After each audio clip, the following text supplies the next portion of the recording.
देखिए, ये महाशय को पहचान तो रहे होंगे। ये रोज डेली कुछ न कुछ नया कारनामा करके आते हैं। ये चुनाव जीते थे इसीलिए कि हम आएंगे तो दुनिया में शांति लाएंगे, खास करके रूस और यूक्रेन का बीच भी जो युद्ध चल रहा है उसको भी हम खत्म कर देंगे।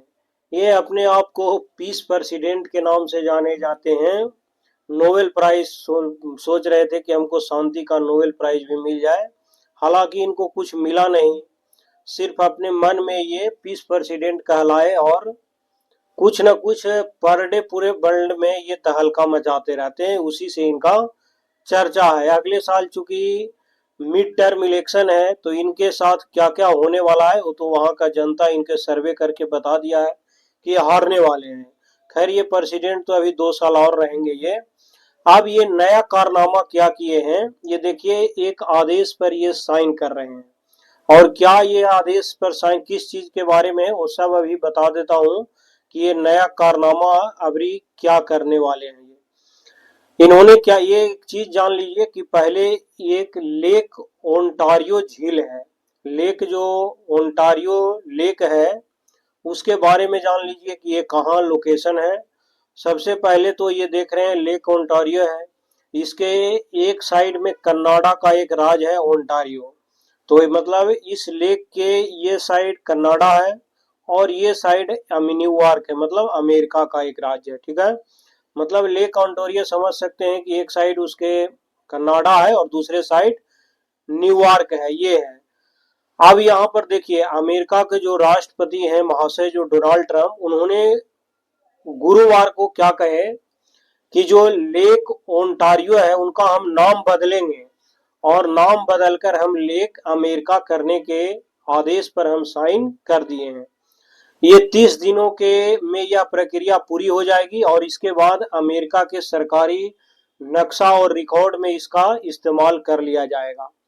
ट्रंप ने इस फैसले की तुलना एक और पहले ये किए थे कि मैक्सिको की खाड़ी का नाम बदलकर इन्होंने बोले कि अमेरिका की खाड़ी करने करने से कि उन्होंने मजाक में ये भी कहा कि अब अमेरिका के पास एक खाड़ी और एक झील है, शायद आने वाले अटलांटिक या प्रशांत महासागर का नाम बदलने के बारे में भी अब सोचना पड़ेगा, ये बात इन्होंने कहे। उसके बाद कनाडा की तरफ से क्या रिएक्शन आया, चूंकि कनाडा का राष्ट्रपति प्रधानमंत्री अभी मार्क कार्नी है। उन्होंने कहा कि लेक ऑन्टारियो का नाम बदलने के फैसले पर प्रतिक्रिया दी। उन्होंने कहा कि हम जानते हैं कि अमेरिका नाम बदल रहा है, लेकिन कनाडाई लोग भी जानते हैं कि हकीकत में इसका नाम लेक ऑन्टारियो है, पहले भी, अब भी है और हमेशा रहेगा। कनाडा इस झील को लेक ऑन्टारियो ही बुलाएगा। लेक जो ओंटारियो है अमेरिका और कनाडा के बीच स्थित 5 बड़ी झीलों में से एक है। इसके एक तरफ न्यूयॉर्क जो अमेरिका है और दूसरी तरफ कनाडा का ओंटारियो प्रांत है। दोनों की सीमा भी इस झील से होकर ही गुजरती है।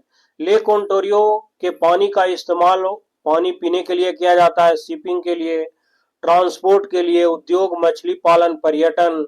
इसका अधिकतम गहराई यही है लेक ओंटारियो, लगभग 244 मीटर है। इसकी लंबाई आप देखेंगे तो 311 मीटर के आसपास है। क्षेत्रफल आप देखेंगे तो लगभग 19,000 वर्ग किलोमीटर है, 18,960 वर्ग किलोमीटर। फिर लेक ओंटारियो के नाम पर ये पड़ा था लेक ओंटारियो प्रांत का नाम। ये पहले ही है, जब वहां पर अमेरिकी यूरोप लोग पहुंच रहे थे उससे पहले ही इसका नाम पड़ा था। ये कि ह्यूरोन समुदाय की भाषा के एक शब्द से यह नाम निकला था जिसका अर्थ है चमकते पानी की झील। तो ये तो क्या अमेरिका अकेले नाम बदल सकता है?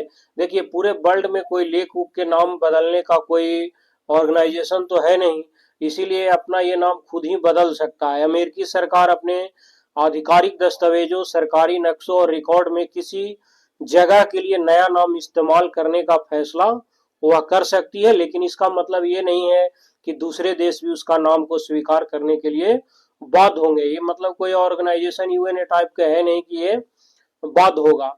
लेक ओंटारियो अमेरिका और कनाडा दोनों से जुड़ी है, इसलिए अगर अमेरिका सरकार अपने दस्तावेजों में इसे लेक अमेरिका कहना शुरू भी कर दे तो इससे कनाडा अपने अमेरिकी रिकॉर्ड में लेक ओंटारियो नाम जारी रख सकता है, इससे कोई प्रभाव नहीं पड़ेगा। इसके यानी कि एक लाइन में कहें तो जो इसका मालिकाना हक है वह माने कनाडा के पास ही रहेगा।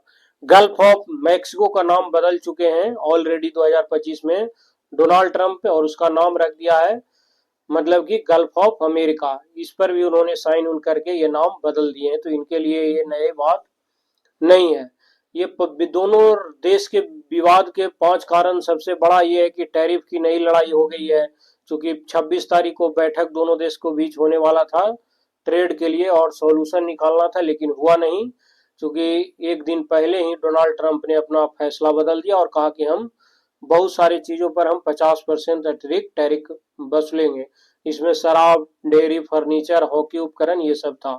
कनाडा को बहुत बार बोल चुके हैं डोनाल्ड ट्रंप कि हम एक कानून राज बनाएंगे, क्योंकि उन्होंने जब वहां के प्रधानमंत्री जस्टिन ट्रूडो था तो उनको बोले कि ये हमारे इकानवी राज का ये गवर्नर है।